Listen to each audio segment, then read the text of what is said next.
all the I statements in the world, all the active Uh-huh. listening in the world will not hide the fact if somebody has contempt for you.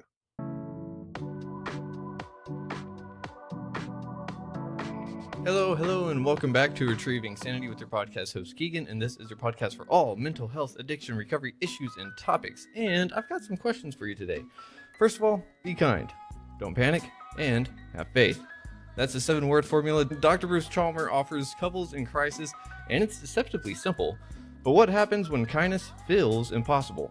When panic takes the wheel, and when faith, whatever that means, is nowhere to be found. So let's dive into the heart of what it really takes to love deeply and last long. So Dr. Bruce, how are you doing today? I am doing well. Thanks for having me on. You're already asking some really interesting questions. So I'm looking forward to this conversation. Fair enough. Thank you for just being on the show, and thank you for doing what you do for other people out there. Because working with couples is not really easy, right? Because you kind of got to deal with your own couple stuff too, right? Yeah. It's interesting. If you ask a bunch of therapists, it seems like therapists kind of break into more or less two camps, which is the people who say, "Oh my God, I would never go near couples," and then the people who say, "I just love working with couples." I, of course, am in the latter camp. I really enjoy working with couples. It's not easy, but working with individuals isn't easy either. I mean, you're working with folks, and it's a great privilege to be invited into somebody's life that way, and they're looking for you to help them, and my God, we're all doing the best we can, Yeah. But working with couples, there's something about it that I have just found. I mean, I've been doing it for 30 years, and the last, I don't know, 10 or 12 at least, I've been focusing almost exclusively on couples for new folks. Okay. And really enjoying that. There's something so compelling about the work and so inspiring about the work. People are working through some really hard stuff. It has really big ramifications for their lives, and whether they stay together or not, I'm often inspired by the heart and soul they put into it. So I enjoy the work. For sure. And that's really good that you do. And for some reason, whenever you first started going off, it had me ask the question, like, does a couples therapist need a couples therapist like a dentist needs another dentist? Like, you can't really work on your own stuff, can you? Well, of course not. No, yes. I mean, if one is in a situation, and I have been. I don't mind saying a bit about my background. I'm in a second marriage. We've been married for 21 years now. Okay. And the very short story of my first marriage was that both my ex and I have gone on to marry really wonderful women, and we're both a lot happier. That's how that turned out. She figured out that she wanted to be married, but not to a man. She wanted to be married to a woman. Fair. And I did not qualify. And I make that sound easy, and it wasn't. It was really painful. And we did have therapy. And I was already working as a therapist during the tail end of that marriage. Yeah. And therapists need therapists too. And indeed. And no, of course we can't. It's funny. I can't be a therapist with my own family, though it's still me. It's still the real me. When I'm working with clients, when I'm talking to my family, it's still the same me. It's a very different kind of relationship, of course, but it's, the insights I've gained from working with other couples, I apply in my own life as well, and vice versa. Okay. And whenever you were talking about how some therapists go towards the realm of I'll never work with couples, and you're right there saying you love it, I think if I had to guess, it would probably be because you're actually helping make and mold a new relationship or a new life, if you will. Well, does that make sense? Like, while other people work with individuals, you're working with a team that's already working towards another goal. So it's like there's more people working towards the same goal, which I think is that's interesting. Cool. That is, it's an interesting way to look at it. I hadn't quite thought of it that way. I mean, even working with an individual, you're sort of inviting someone to sort of shape themselves, and it's interesting. When I was working, and I have over the years, I did a lot of work with individuals, and I think one of the reasons that the transition into mostly couples was relatively straightforward for me was even when I was working with individuals, I felt a loyalty to a greater system. Do you know what I mean? Of course, I feel loyalty to the person I'm working with, but I also felt loyalty to their partners and families and kids and, whatever, that it just feels like, no, we're all in this together, Yeah. So to work with even working with an individual, I was sort of doing couples work sometimes, even if I didn't know the other person. And so Yeah. for me, it was a pretty quick transition. And there are individual therapists. It's funny. I was just writing about this guy named Bill Doherty, who you Okay. may have heard of in another context. He's one of the Hmm. founders of a group called Braver Angels. Have you heard of them? I love giving them a Mm-mm. shout out. I have not. They're an organization that was started in 2016. Okay. Not coincidentally, not it wasn't merely coincidence that that was during Trump's first campaign, because Mm. things got so polarized politically in this country. And Mm-hmm. Braver Angels is an organization devoted to getting people talking across the polarization gap. Ooh. So they have people, they're kind of whimsical. They'll have people who are red and blue, and purple, red, blue, and purple. And that they realize most of us aren't all one or the other, Yeah. but Yeah. that and they facilitate conversations. Well, Bill Doherty is one of the co-founders of that organization. Okay. And I had heard of him. I've never met him personally, but I'd heard of him Mm-hmm. as a couples therapist, because he's pretty well known in the couples therapy world. He's done a lot of writing about that. And one of the things he has pointed out, he's Mm-hmm. done research with some other folks, and he's found that being in individual therapy is Mm-hmm. often dangerous for a marriage. Ooh. Yeah, because, and I so relate to this, having been an individual Yeah. therapist myself. Uh-huh. You of course you sympathize and empathize with the person who you're sitting with, Mm-hmm. and sometimes, and he did some research on how often this happens and found it happens a lot. Yeah. Therapists will make comments or disparaging comments about a spouse they've never met, Mm-hmm. and sort of undermine the relationship. Yeah. And they mean well, but they will Mm-hmm. often do it that way. And so that's another interesting thing. I do tend, it's funny, obviously, even monogamy isn't for everyone. Yeah. I'm not cynical about it, but if you look and see, there are some folks that just don't seem to want to do it that way. And I have respect for the folks who are trying some newer models, various forms of polyamory and ethical non-monogamy and all that kind of stuff.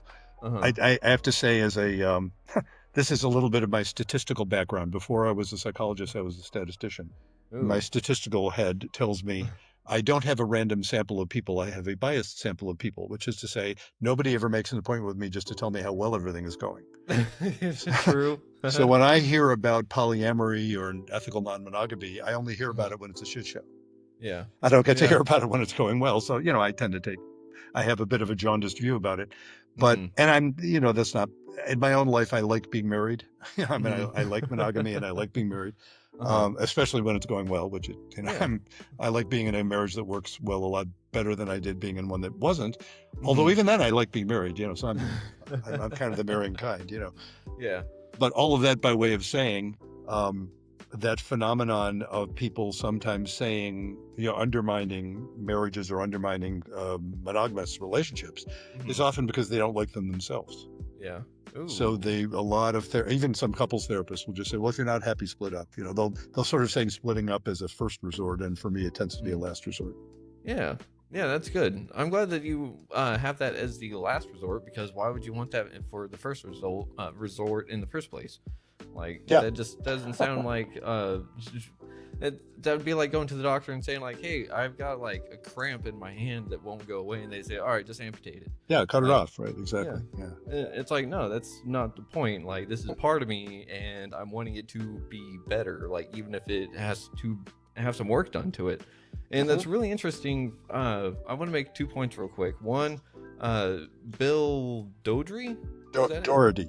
Dohterty, but I think it's pronounced Doherty.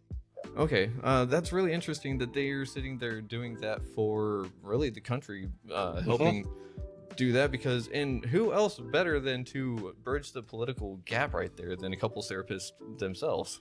Oh yeah, absolutely. Well, yeah, when I found out, because I said I'd heard of him before, when I found out he was one of the co-founders of Braver Angels, I wasn't surprised. It's like, yeah, that kind of fits. Yeah. Yeah, that for sure. And oh man, that is really shocking, almost, hearing that people getting individual therapy while they're in a relationship can actually be detrimental in a sense. And that does make some sense, because individual therapy is a form of reclaiming sovereignty or reclaiming personal power, in a sense. And if you're helping someone build their own, then you're not cultivating the rest of their life. And so you already felt that pull to the rest of their world before you started working with couples in that sense. So how did you get to that area? Like, what pulled you to work with couples?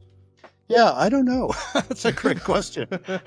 Eats the shit out of me. I don't, I don't know. It's it's hard to explain. Why do I like chocolate and I don't like olives, which is kind of weird. I don't know. I can't figure it out. My wife loves cheese and loves cake, but doesn't like cheesecake. I mean, go figure. I mean, it's almost like that. It's almost as silly as that. It's like I don't know. It just seems to be how I'm wired or something. I do.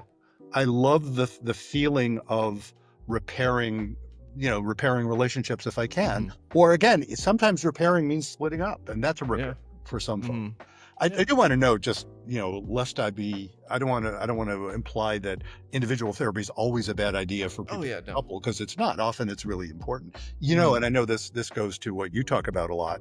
Certainly when you're talking about substance issues, when you're talking about somebody who's needs to be in recovery or is in recovery, the individual work they get, or like if they're in AA or something like that, the participation they do by themselves is super important to their relationship as well. So it's not like it's either one or the other. Yeah. And thank you for pointing that out, because it is also kind of in line with the whole, if you get homework, you have to do the homework. You can't just sit there and say like, oh yeah, I went and saw so-and-so and they just said, I'm doing good, and that's it. But really, let's see. How would you actually say that some people find that there's a problem that they can't fix and that they need the outside help? Because a lot of the time we're sitting there in relationships and we kind of go like, this worked before, it should work again, right? But that doesn't always seem to be the case. What tends to happen, and this, I will tell this story in a very gendered way because it tends to be gendered in a particular direction. I've met plenty of exceptions. The vast majority, not everybody. I've worked with some gay couples, but mostly I work with heterosexual couples. So man and woman, and it is, I don't want to throw in 90%, which is what somebody says when they don't know how much it is, but it's a lot, but 90%, a lot, most of the time, it is a woman. It's either the woman who's actually making the appointment, or a man's doing it because a woman told him, if you don't, we're in trouble. So, and usually, in other words, women want to do it way before men do. Gotcha. And there's all kinds of good, I think, even evolutionary reasons why I think that's true. Women are much more oriented. Not only women are much more oriented to sort of diagnosing a relationship, you know what I mean? They're much more conscious. They have way more language for it than most men do. And they like talking about it. And also women are willing to ask for directions. That classic, that funny, stereotype, but there's truth to it.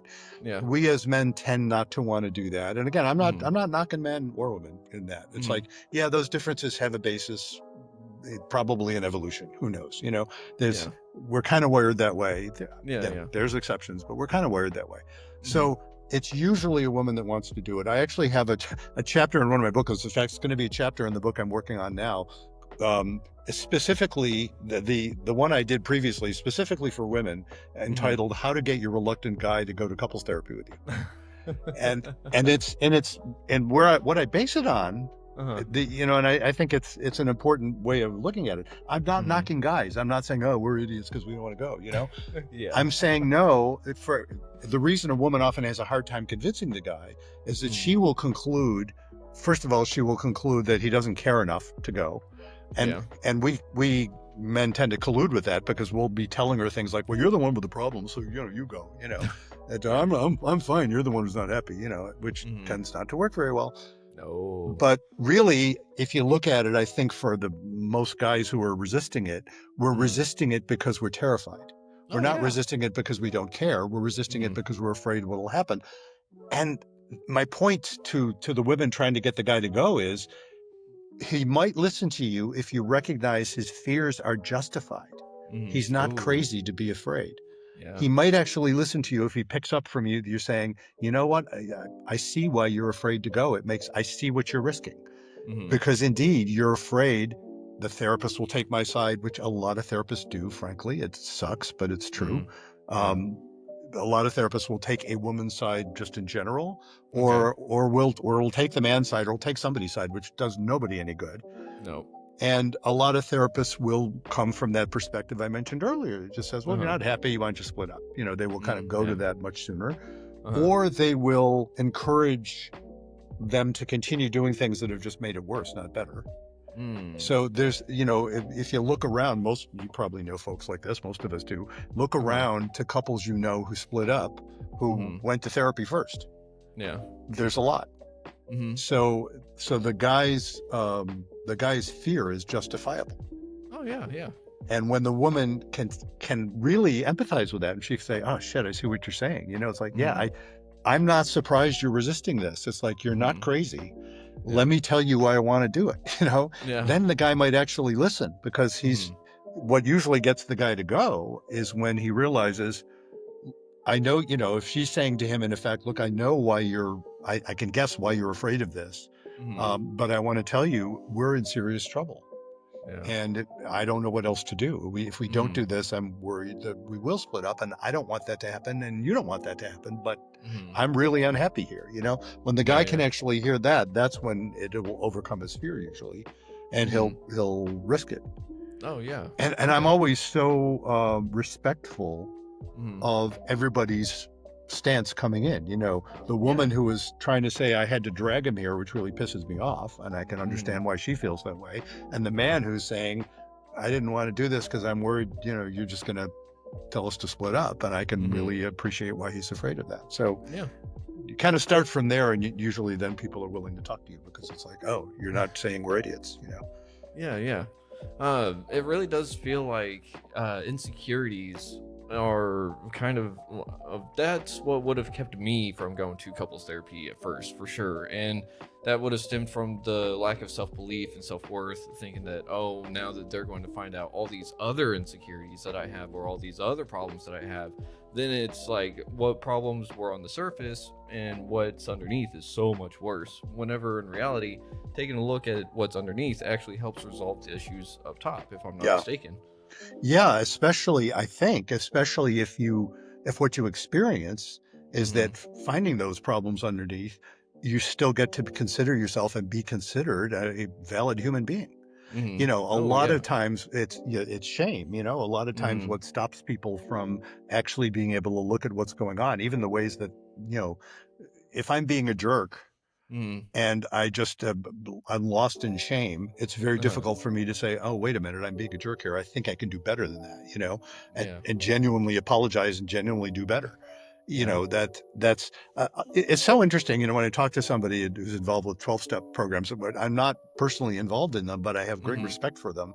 I've learned about them from lots of folks I've worked with. And it's fascinating to me. There's a lot of overlap between how I like to think about this work and how 12-step programs conceptualize things. Oh yeah, for sure. And while I'm let's see, how do I say this best? Like, I don't frequent the rooms anymore. Like, I'll still go in time to time, but 12 steps did save my life. I owe a lot to it. And I was a huge, and still am a big believer, that if a lot of people were to just implement them like one good time, then their life would start to change a lot, because there's a lot of it's like shadow work, and a lot of like actual, I think it's like some weird therapy that it goes on with the 12 steps, but they don't like to call it therapy because back then it was you're crazy, you go to the loony bin kind of thing.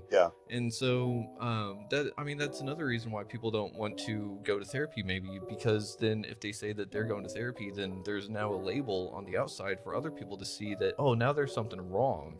Right. Yeah, I think, it's interesting. Over the years, and I've been doing it, I said, well, I've been licensed for 30 years. I was an intern for a while before that. Over that period of time, I think a lot of the stigma has changed, especially more in your generation than in mine. For people who can't see me, I am not a young person. I'm 74 years old. I'm an old guy, so I'm a card-carrying Medicare recipient, by golly. So I'm officially an old guy. And so it's when I was much younger, I think there was much more of a stigma than there has become in younger generations. But even then, and you can tell me, because I'm guessing you probably know more about it than I do. My impression is that for quite a while, 12-step programs tended to be pretty cautious about going to therapy early in recovery. And I can see why, because a lot of the work involved in older forms of psychotherapy would involve doing things that would be pretty dangerous to sobriety, or Really? potentially dangerous to sobriety. Yeah, and you know, so there was kind of a mutual distance, let's put it, between, again, some very traditional psychotherapies and what 12-step I think was early on.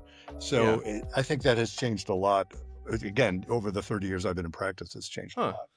Yeah, that's interesting. I always did kind of wonder why some of the old timers in the rooms would always be a little bit sideways whenever you'd mention therapy or a therapist or something, because they'd always refer to them as quacks or whatnot. Because if they knew what was so good for them, then they would have stopped their drinking before, or so on and so forth. So I never really heard that they were necessarily counterintuitive to each other, but it would actually make a bunch of sense, because the 12 steps is really difficult to go through if you're not actually walked through it with someone, and they've experienced it too. But that's the thing too, is that 12 steps are able to be guided by different sponsors different ways. There's different versions of the 12 steps now. And so everyone can find their cup of tea, if you will, whenever it comes to the 12 steps. Yeah. So real quick though, whenever you're talking about getting the reluctant guy to go to couples therapy, it sounds like the first thing that we need to address is communication. Or is that something that is actually, like, that should have already been established before, right? You know, I don't know if you saw the titles of my books and you just teed up that question for me perfectly. And if you did, thank you. And if you didn't, how cool is that? And I'll explain what you just said. So I've written 3 books on these general topics, not counting the statistics book I wrote in the 1980s, but that I'm not counting that one. It's which is still available, ridiculously still available on Amazon. I can't believe it. But anyway, I've written 3 books in the past, 5-6 years. Okay. And the second one, the title of it is, It's Not About Communication, Why Everything You Know About Couples Therapy is Wrong. That's my snarkily titled second book. So why do I say it's not about communication? First of all, let me acknowledge the reason I come up with a silly book title like It's Not About Communication is because the vast majority of couples who come in and they're describing in the first session and more or less what they're doing there use the word communication.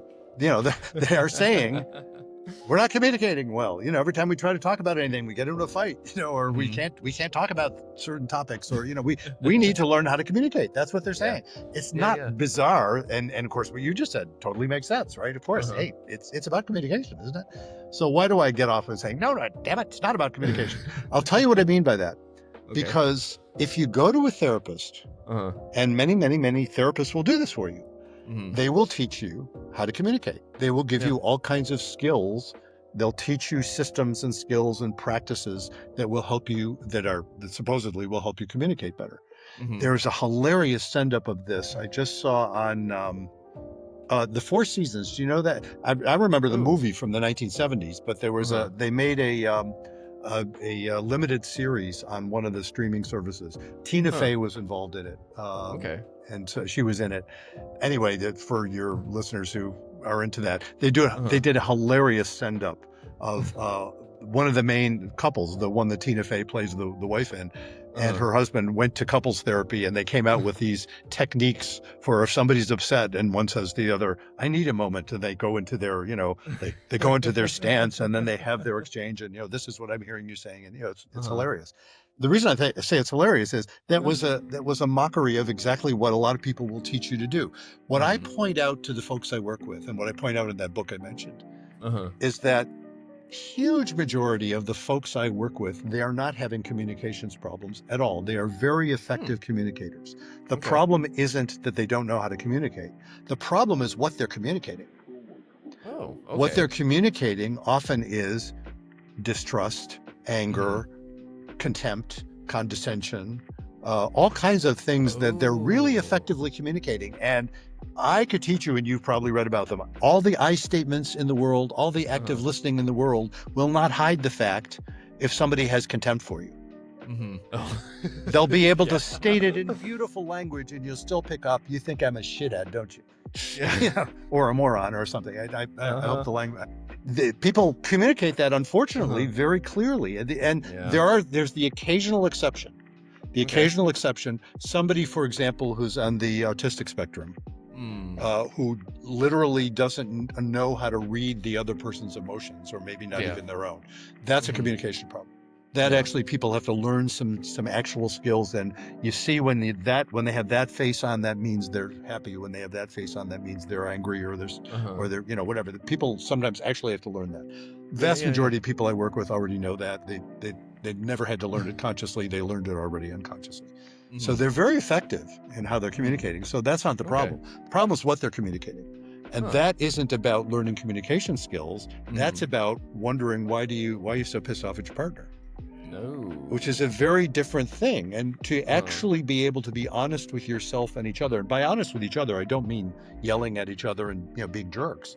I mean actually calming yourself down enough so that you can say, wow, this is what's bothering me. I think let's talk about it. That takes courage. That doesn't take fancy communications techniques. That takes the willingness to tolerate the anxiety. Yeah. Of intimacy. That's what that's about. And so, that's my whole idea about, well, it's not really about communication for most people. It's actually about learning about what they're communicating, and then actually figuring out, well, why am I communicating that? And what else is going on here that we might actually be able to rediscover each other? Yeah. Okay. Huh.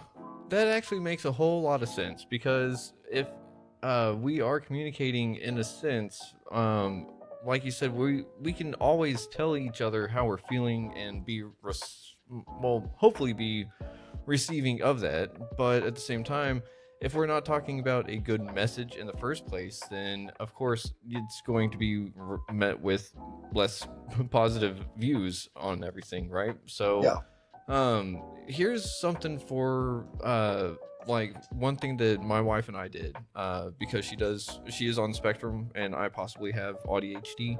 So it's kind of like we threw together a journal of sorts. So I just created a Google Docs and titled it, "It's a journal for two lovers wanting to communicate."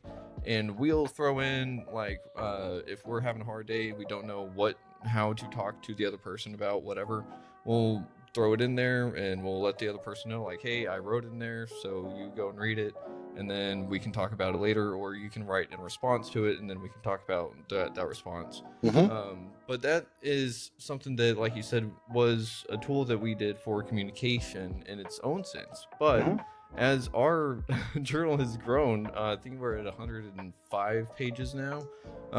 So as that's gone on, I've been able to tell that the body of what's in the entries has changed. It's not so much I'm feeling you do this and this makes me do this. It's going more along the lines of I'm scared that this is happening, more along the lines of and it's if I'm not mistaken, anger is a secondary emotion, more or less. And so if you're angry at your partner, then it means that there's something else underneath that is making you feel that way, right? Yeah, typically that's true. I lump it all under the general heading of panic, which I realize is overbroad. You know what I mean? That's that 7-word formula you mentioned: be kind, don't panic, and have faith. The panic part of that, I mean that very broadly, that indeed if somebody is angry, they're probably afraid of something. Or there's some kind of panic going on. If you kind of lose your shit, it has to do with that sense of something's scaring you, or something, you've kind of clicked over into panic mode, fight or flight or freeze or fawn or whatever it might be. So I have to say, with respect to that the journal thing you came up with, I'll tell you what I was hearing as you described it was it doesn't sound like one of those sort of gimmicky things. It sounds like mutual respect. Do you know what I mean? It sounds like, you figured out what works for the two of you. The two of you figured that out, and you've been using it.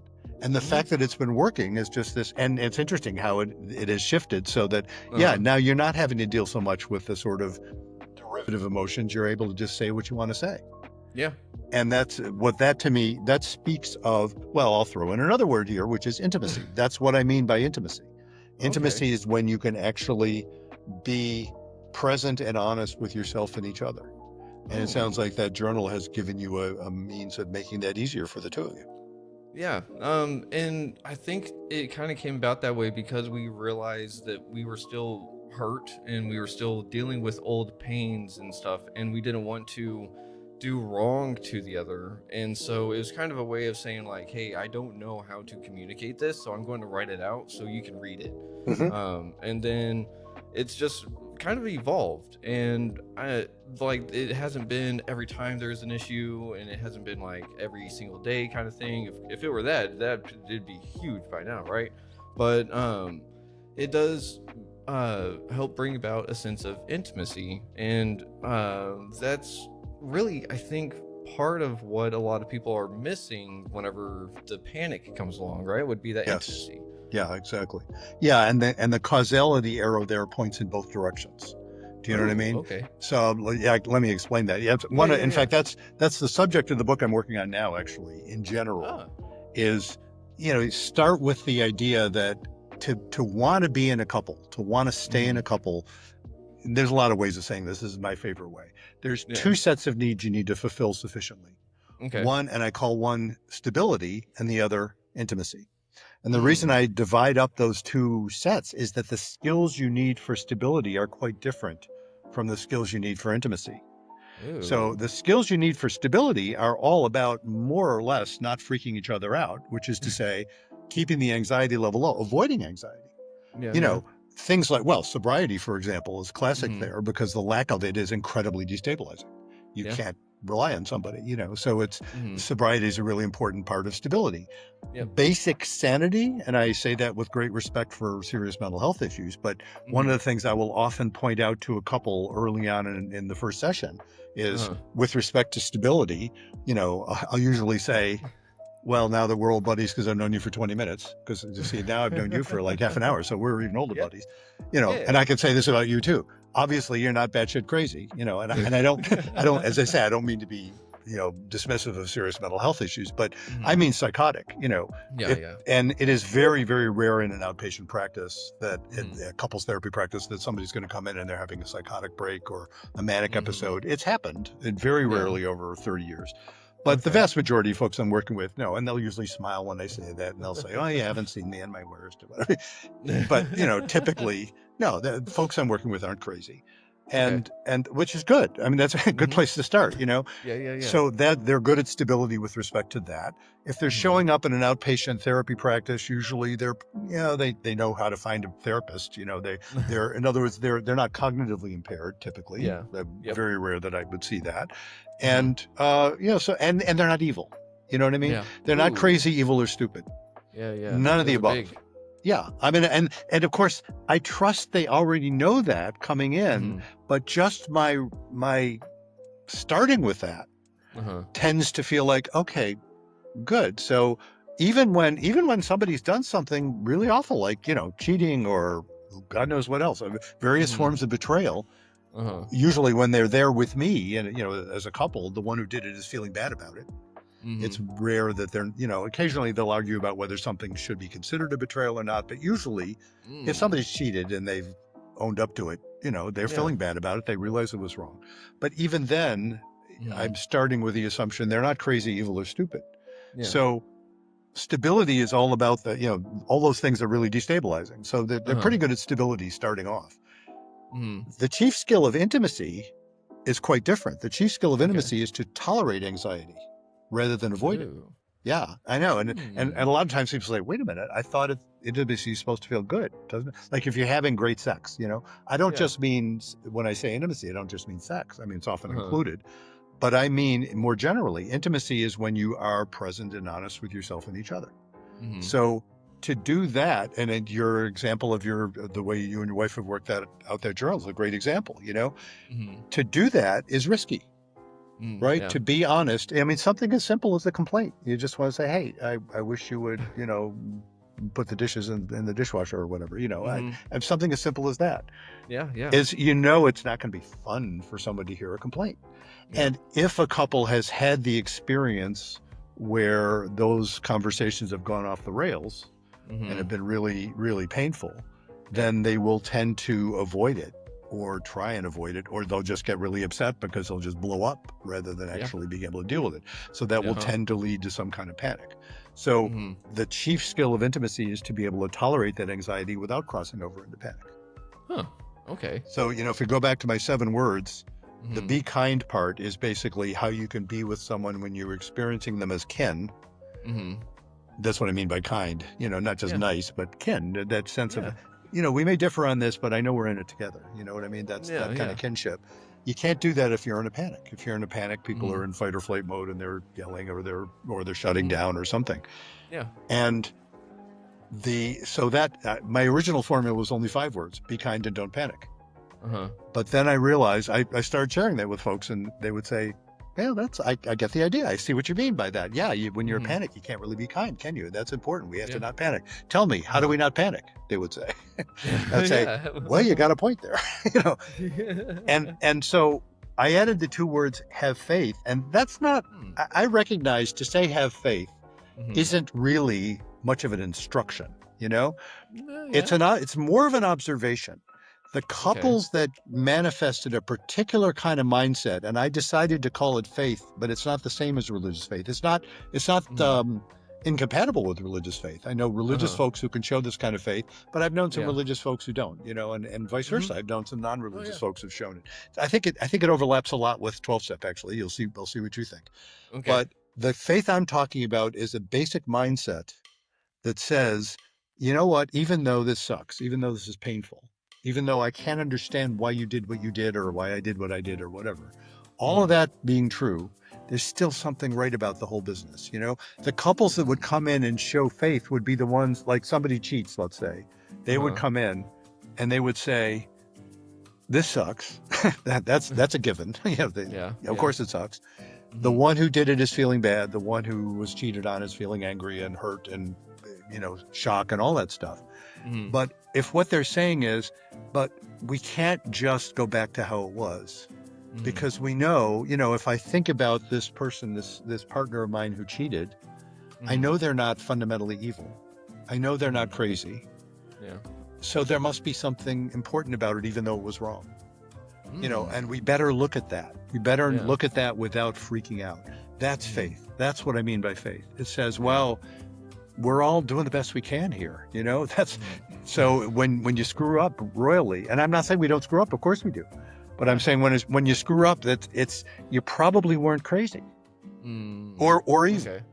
We're all capable. Yeah, we all do bad stuff, but occasionally, not everybody cheats, but we've all done things. We all done things to hurt people we love. That's the human condition. We don't mean to usually, but we do. Yeah. But a non-crazy, non-evil, non-stupid person can do that.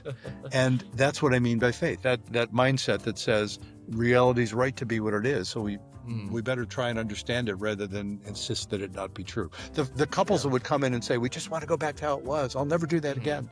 Yeah, good luck. You can't go back to how it was, first of all. No. And even wanting to is not helping you. No. You're going to have to resolve to learn from this. Yeah. And can you imagine the amount of anxiety that takes to hear your partner who cheated on you tell you what they were feeling and not want to kill them? You know what I mean? Yeah. Because, it's not surprising. And it's always a tricky thing when you're working with a couple where there's been infidelity, because the one who was cheated on is very apt to say early on, what do you mean? What was our relationship like? You're trying to make excuses for him. And it's a thin line between making excuses and saying, no, it's not about excuses. What he did was wrong, but there was a context that you were both part of, and we better look at that. Yeah. And to get to that for both parties, really, but especially for the one who was cheated on, is a leap of faith. It's like, okay, there must be something we better look at. Yeah. Okay, so, I do like that a lot, because it does really remind me of the 12 steps in a lot of different ways. So really, like, step 10, you're sitting there taking a personal inventory at the end of the day, saying, like, these are the things where I messed up and this is where I need to make amends, kind of thing, for the next day or by the end of the day. And one of the things that I've always thought that they didn't highlight on was also highlighting the things that they did well, that they did different. And so that kind of would be that same kind of faith, I'm thinking, because there's a goal of doing something different, but at the same time, whenever you're talking about having that person that was cheated on that's definitely easy to pinpoint a betrayal right there, right? So Mm-hmm. what are some of the betrayals that happen whenever it's like it's not so obvious? Because Yeah. that is one of the things that sometimes can make people feel even more cheated, right? Because it's maybe not a big event, but it's a bunch of really small things that are adding up over time. Yeah, that's an interesting one. That I do see that sometimes. I have a metaphor I like to use. I'm sure I didn't invent this. I must have heard it somewhere a long time ago. I don't remember who I heard it from, but you'll understand it, I think, right away. I get call it the Uh-huh. emotional bank account. The Oh emotional bank yeah. account. Yeah, as soon as I say that, you probably have an idea what I mean. It's like Uh-huh. every time you have a pleasant interaction with your partner, you've made a Mm-hmm. nice deposit in the emotional bank account and the balance is going up. Uh-huh. And it's sort of quantitative. It's funny that it would be quantitative, but it is. And if you got enough in there, you can Uh-huh. afford the occasional withdrawal. Now, what's a Yeah. withdrawal? Somebody's a little off and they speak a little sharply or they're a little bit annoyed or whatever. Because Mm-hmm. annoyance is a given. It's Yeah. another thing. My wife and I did a podcast once where we were waiting for a guest, Uh-huh. and you can relate to this perhaps if this has ever happened because it's happened to us occasionally. Somebody had a Uh-huh. last minute emergency and they Mhm. canceled last minute. So we're sitting Yeah. there thinking, well, we want to do our podcast, and I said, Uh-huh. oh, I know. Let's do a podcast about the one skill that solves all relationship problems. And my wife, being a very intelligent person, looks at me funny and says, "Oh, really? Yeah, right." Because she knows I'm sort of full of it a fair amount. She's very nice that way. Anyway, I said, "No, let's do it." So we did. And so, what is my Okay. brilliant answer here? It's the one skill that solves all relationship problems is the ability to be Mhm. moderately annoyed, Ooh. Okay. as opposed to just completely, flying Yeah. off the handle. Because, Uh-huh. in other words, as opposed to panic. It's the Uh-huh. same thing. Yeah. It really is the same skill as intimacy. It's the Uh-huh. ability to tolerate the anxiety. Because Uh-huh. when that emotional bank account is nice and full, Mm. then the one constant is that God knows we're all annoying. I mean, Mm. everybody's annoying. It's the human condition. There is no Yeah. human being, although I always like to point out my wife needs that skill way more than I do because I'm way more annoying than she is. I'm the Right annoying there one. with you. Yeah, Right there with you. and I think that's a good thing, by the way, for guys especially. We Uh-huh. should start with that assumption. Our wives will appreciate it. We Yeah. are way more annoying than they are. That's we're whatever. Start with that. Yep. Yeah, So yeah. she needs that. She happens to be very good at that skill. She seems to Uh-huh. be able to tolerate my being the annoying person that I often am, and she's nice about it. And why is she Uh-huh. nice about it? Because most of the time our interactions are really pleasant and more than Mhm. pleasant. They're lovely. So Yeah. that means we have a lot of goodwill stored up. Mhm. When the reason I like the bank account metaphor is what happens to an actual checking account when it gets overdrawn. First of all, you bounce the check, and so you pissed off the person you wrote the check to, but Mhm. also they hit you with an overdraft fee. Yeah. So now you're worse off, and that's what happens emotionally if a couple Yeah. has nothing in there, if they're just Uh-huh. on eggshells all the time and just worried about now what's going to happen, Uh-huh. then any little thing, any normal little annoyance, you left the damn dish in the sink again, as Mhm. opposed to, hey, would you mind putting the dish in the dishwasher? Yeah. Where if I'm saying that, I'm also saying, and I love the fact that I'm with you, that you Mhm. leave the dish in I don't care about the dish in the sink. Yes, I'd like you to put it in the dishwasher. I don't give a shit about it because I love you. We're Uh-huh. fine, as opposed to, oh my God, yet another instance of you're not caring about me. That's how people start to think about that. They will Mhm. say, oh, you left the dish in the sink. That means you don't care about me. And they will feel Yeah. that intensely. And there's the Mhm. overdraft fee. So Mm. it's worse than it even was. And Uh-huh. every little annoyance now becomes more evidence for how messed up they are. Oh. Yeah, Okay. and that's the death spiral. Oh. And so when couples come to see me, they are often heavily into that death spiral. Okay. They're just there's part of them that's still what are they seeing a therapist for? Usually they would like to see if they can stay together, Mhm. but they're at the point where everything is evidence of how much the other person doesn't like them. Yeah. A- Okay. And so it's really painful. So turning Mhm. that around often involves a sort of radical understanding Mhm. that no, actually, we're all doing the best we can here, to Mhm. understand that pattern. One of the reasons I like to connect that to my outsider's view of 12 step, Uh-huh. just the notion of faith Hmm. it is very similar to the idea in 12 step of a higher power. Yeah. It's this recognition that says this I'm not in charge of the universe. You know what I mean? Hmm. I, the one thing I know is that I can't understand it all. Yeah. It is beyond me, but Hmm. there's something about it that's basically right. Yeah. That's the notion I think of higher power, certainly the way Hmm. I like to think about it. Yeah. Yeah. Yeah. Yeah, and I mean that really does tie it all in really well because whenever you put it in that case, well, rather in that sense, it really does make me think that a lot of couples don't go because they suddenly had an explosion, like plenty of them do, I'm sure, and that explosion would be cheating or who knows what else. But like that death spiral is usually something that started real small and never got addressed, and then it just led to something else, Yeah. and so on and so forth. And I would definitely say that that would be the case in my experience with my first wife. She was saying I needed to go to therapy because one thing or another, and definitely because of the drinking, But while I was in therapy, I was kind of like, I don't know if that would have actually like panned out even whenever I sobered up, or maybe it would have, like, who knows, because the alcohol was making me a totally different person. So I'm sure that a lot of people that go and get couples therapy, do you make sure that they're also like not in addiction of sorts? I address it in the first session. I ask about it. Okay. I don't have any hard and fast rule. Well, I try Mm. not to have hard and fast rules about practically anything. I mean, yeah, ethical rules, yes, but Yeah, yeah. you know what I mean? But in terms of, Uh, because there are folks who will say that. There are folks who say, well, look, if you're still actively using in a problematic way, there's mm, no point doing therapy. You're going to have to get sober first. I don't mm, say that. yeah. I do observe Mm, probably the obvious, that if yeah. somebody is still actively using in a problematic way, Mm, I guess by definition, I'm calling it a problematic way. It's like, yeah, get in the way. yeah, yeah. And people will often say, Mm, there's degrees, obviously. I'm sure you realize this. yep. People will often say, well, because I'll ask, do you have any issues, either one of you for yourself or your partner, any issues about substance abuse or substance use concerns?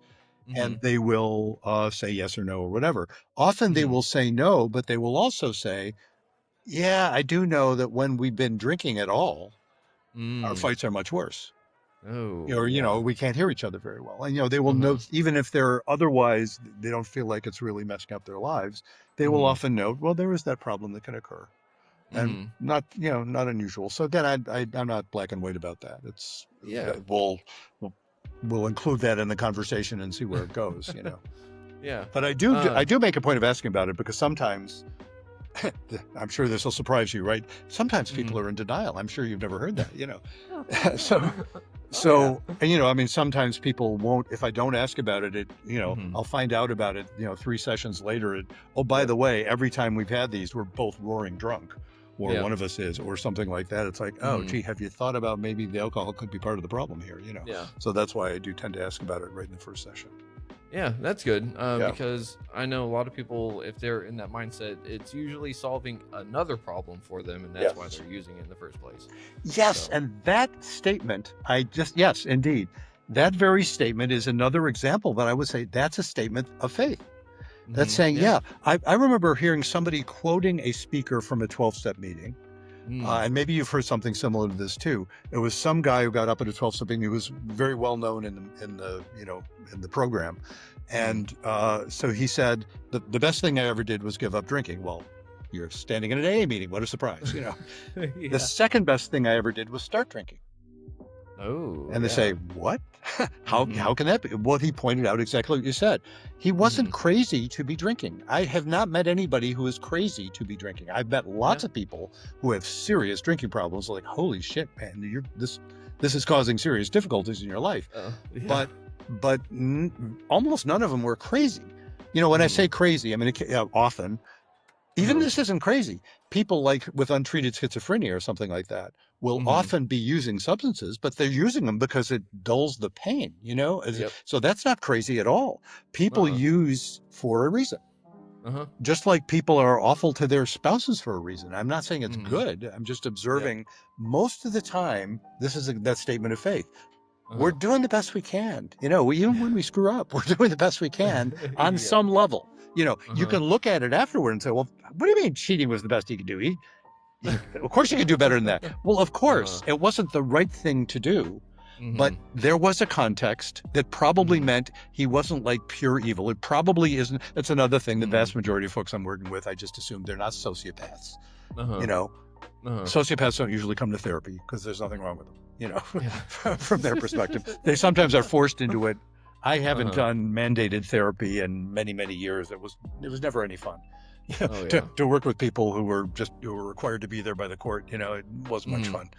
Oh yeah, no. And I don't think it accomplishes much. But you start with that assumption. It's like, no, they're even when they do bad stuff, it's like, yeah, there's a context there. There's a way they were talking themselves into it being okay. Doesn't mean it was right. Yeah. But that's about faith. That notion that, like you said, like, it's not crazy. People are drinking for a reason. Yep.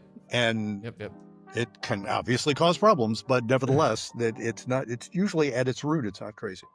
Yeah, and I'm really glad that you pointed that out, because a lot of people have that shame that's just with the drinking, with substance abuse, because they think that they should be better people because they feel like they have better morals or standards, and yet at the same time they find them going to a substance to dull pain or any other of these things, and then it's a nasty cycle. It's really terrible.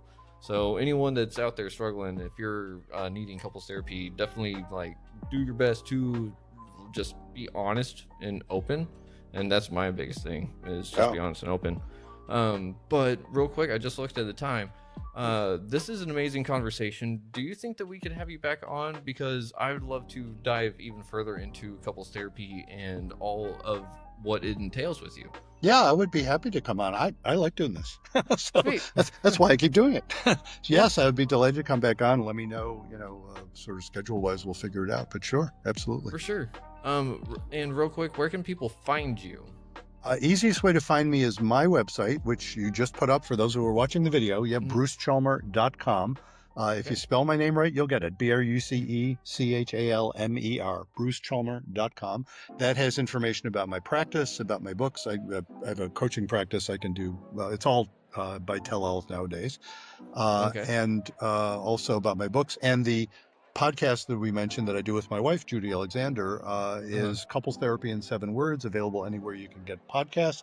We have a podcast website, which is ctin7.com, CTNIN, the number 7, ctin7.com. That's just shorthand for Couples Therapy in 7 Words. So that's another one that you can go to and see. All of our podcast episodes are there. We now have 200, I think it's up to 217 episodes now, something like that. Yeah, it was pretty impressive. I did stop by there to listen real quick, and I was like, oh, hey, like they've got a lot of episodes. We do. We've been doing it for 5 years. It started because the first of those 3 books I mentioned, which is called Reigniting the Spark, came out on February 29th, 2020. Well, guess what was happening on February 29th, 2020? Right after that, everything shut down. So we couldn't do any sort of in-person signing events. So we did a Facebook Live book launch and had a lot of fun doing it. And I asked my wife to be part of it because she's great with that stuff. And she also is very good at being, looks like I'm the therapist and she's the real person. She's very good at when I start to nerd out, it's kind of bringing me back to, something that regular people would actually want to hear. So we decided to do a podcast together, and we've been doing it ever since. Nice. That's really awesome. I've been trying to get my wife to hop on the podcast with me, and she's just like, not yet, not until I get my book published. And I'm like, okay. What's her book? Give a shout out, or what you writing about? So she's doing a fantasy novel of sorts, dealing with a character that has a lot of PTSD. So she's tying mental health wellness into it. So that's a great idea. Wow. Yeah. So if we can expect you on in the future, do you think that we can play a little game real quick? Absolutely. Feel free. Alrighty. So our little game show today is called Fix the Formula. So I've got 3 twisted versions of your 7-word formula, and I just need you to correct it or critique them and let me know why they don't work and what couples really need. So, first one, be calm, don't fight, and have goals. I don't think I would say that's bad. You know, be calm, don't fight, and have goals. I mean, I can be picky, I suppose. Be calm isn't necessarily the same as don't panic, because I talk about, no, sometimes it's not about being calm. It's about tolerating the anxiety without panicking. Yeah. And don't fight. Yeah, don't fight nasty. But sometimes people have to disagree because you're two human beings, you know. But I mean, don't fight isn't bad, because if fighting is implying nasty, then absolutely don't fight. You know, that's fighting is when you're in a panic. So don't do that. Yeah. Yes. Okay. And have goals is interesting, because have goals, but don't be too married to them, because they keep shifting. Yeah. Ooh. You know, so that's the interesting, because you know, there's a lot of therapists will say, well, what are your goals for this work? I actually start out, my favorite opening question with folks is, how will you know if this is helping? Ooh. And the reason I do that is right from the get-go, they are focused. I'm inviting them to focus on, hey, you guys have to decide if this is helping you. I'm not saying you'll know yet. You know, how will you know? You may not, you probably won't know immediately. And probably what you think your goals are will shift over time, because that's what happens, and that's fine. So, you know, there's my little critique of that. It's like, have goals, but don't take them too seriously. But look, don't take what I'm saying too seriously either. Remember, I said that the subtitle of that second book was Why Everything You Know About Couples Therapy is Wrong. And I mentioned in one of the last chapters in that book, by the way, that applies to me too. Everything I know about couples therapy is wrong too. It's the knowing. If you think you know, see, that's what I really mean by that. It's like, if you think you have the last word on it, you're wrong. Yeah. And me too. So am I. Yeah, very much in line with the more you know that you don't know. Absolutely. What you don't know. Right on. Yep, that is true. Yeah. All right. And number 2, be nice, avoid conflict, and have boundaries. Well, be nice. You have to be a little careful with, because being kind isn't always nice. Yeah. Being kind sometimes is telling something to someone that you're pretty sure they won't want to hear. Be respectful, absolutely. Yeah. Be respectful, but sometimes not nice. I mean, it depends on what you mean by nice. So, there's my quibble with that one. And I'm sorry, what was the second part? Was avoid conflict. Avoid conflict. Well, good luck with that. because you can't. Sure, try. Good luck. Well, in fact, I have a whole section, what I call the death spiral for passion, where it's basically about people trying to avoid conflict because it doesn't go well, and then they end up shutting down intimacy, because they're afraid to actually talk to each other. So avoid conflict. Yeah, I'd be careful with that one. And have boundaries. Have boundaries. Yep. Yeah, I mean, boundaries is one of those words I do tend to. It's a little trendy, you know. It's a little like, you're violating my boundaries. Okay. I just would be, I would be. You know what it's like? What it reminds me of? You know the concept of microaggressions. Do you know that concept? Yeah. I know the concept too. The concept is founded, I think, in very humane thoughts. It's a really it's meant to point out the ways that people can really be, death by a thousand cuts. Do you know what I mean? I get that. Having said that, there is a way it's played out where people become so exquisitely sensitive to anything that's insensitive, a little bit, because we're all jerks a little occasionally. That then that becomes the issue, as opposed to somebody just being able to talk about it and not freak out. So it's, it's similar to trigger warnings, which again is founded in the whole notion of being humane. Yes, warn somebody if they have PTSD, of course. I used to treat lots of folks with PTSD. Before I did a lot of couples work, I was doing some couples work, but I was doing lots of working with people with trauma. And that, when they would be trigger warnings, the problem is if you avoid the triggers, you're not helping yourself. You're just making yourself more sensitive to them. So it's stuff like that. It's like there's always a double meaning. So boundaries is one of those words. It's like, oh, when I hear it, I cringe a little bit, because somebody's using it in a very, this means I get to say this and you don't get to question it. And it's like, everybody calm down. That's sort of my solution to it all. Everybody calm down, which is a terrible formula, by the way, but that's kind of where I'm starting. Don't tell them. Yeah, I don't tell them. Yeah, they'd get more angry. They would, for good reason. It's a stupid thing to say, but that's, part of me is thinking, if we all just calm down here, we can talk about this. It's sort of like, don't panic. It's really don't panic. Yeah, and I love how you brought up the whole trigger warning thing, because I'm a firm believer that if you declare a safe space, and try to avoid triggers or try to avoid things that are going to upset people, you're going to create another instance where people are afraid of sharing anything, Yes. because then they don't know what's going to happen, and therefore you actually just perpetuate their problem further. Yeah. So, It also has the unfortunate side effect of turning people into assholes. yeah. Ooh. You know, that which is it's ironic because it's coming from a place that says we don't want people to be assholes. So Yeah. we'll make a rule that you can't be an asshole here. And if I make that rule, I have just become an asshole. Yep. And so I love those ironies. I'm a sucker for good irony, I have to say. Yeah. Oh man. Thank you for that. Yeah. All right, and last up, number 3, be generous, don't overthink, and have chemistry. I like that.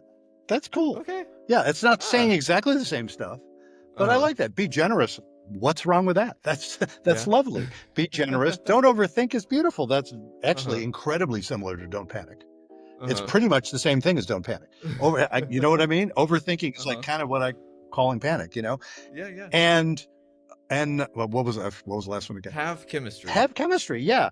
You can't do that on purpose, or maybe you can. I don't know. But chemistry turns out to be chemistry's lovely. It's important. You know, Yeah. you can't control it. It's not as black and white as people think. I remember reading some research, especially for women, apparently, especially for heterosexual women, that if there's too much chemistry early on when they're first meeting a guy, they can be badly misled. So it's not that chemistry isn't good, but too much too soon can be so distracting that you miss all the red flags. Ooh, yeah. Yeah, but chemistry. But I'm a fan of chemistry, so you know, it's good. It's good when you got it. Awesome. Yeah, I like that. That's cool. Well, I love that. Yeah. Thank you for playing our new game, Fix the Formula, and you have earned the honorary title of the Faithful Faith Bringer. So, well, I am honored. Yeah. Thank you for that. Of course. It's been an absolute honor and a pleasure to have you on, Dr. Bruce Chalmer. And I'm looking forward to our next conversation, because I'm excited to see what we can dive into with couples therapy, because I know I've learned a lot and I've got even more questions. There is one last question I have for you. So, Dr. Bruce Chalmer, the name of this podcast is Retrieving Sanity, and we explore how all facets of living life impact mental health. Looking at the incredible motley adventures of your life, what does retrieving sanity personally mean to you today, and what's one practice or perspective you believe is crucial for anyone on that journey? Oh, wow. Great question. You know, something about being able to laugh at the absurdities, I think, has a lot to do with it. I said a little while ago, I'm a sucker for good irony, you know, and I don't mean that. I don't mean to laugh at the absurdities in a way that's like, you know, uncaring of someone who's genuinely feeling pain. I work with lots of folks in pain, but it's amazing. Even in the midst of all their pain, they will sometimes laugh at, you know, when we're talking about a lot of this stuff, they'll recognize, there is some absurdity here. So I think the willingness to appreciate the contradictions. What I was just writing about actually in the book I'm working on now is I'm calling that the skill from which all the other skills flow in relationships, is the ability to hold contradictory understandings at the same time. We all have mixed feelings, and some of them are kind of hilarious, and how opposite they are. And if you can appreciate the absurdity, then life is kind of an interesting dance instead of just a slog. Okay, I love that. I'm going to have to definitely analyze my own thoughts a little bit more to see how many contradicting beliefs I have within myself. So, all right, Dr. Bruce Chalmer, I thank you very much for being on the show, and everyone out there, thank you for listening to Retrieving Sanity on WDJY 99.1 FM. And as always, much love to yourself if you can. Love others if you can, but you got to love yourself first before you can really love others sometimes. But be kind. And as Dr. Bruce would like to say, what's your 7 words for everyone again? Be kind, don't panic, and have faith. Thank you, sir. Everyone out there, y'all have a good night, and we'll see y'all next week. Shalom.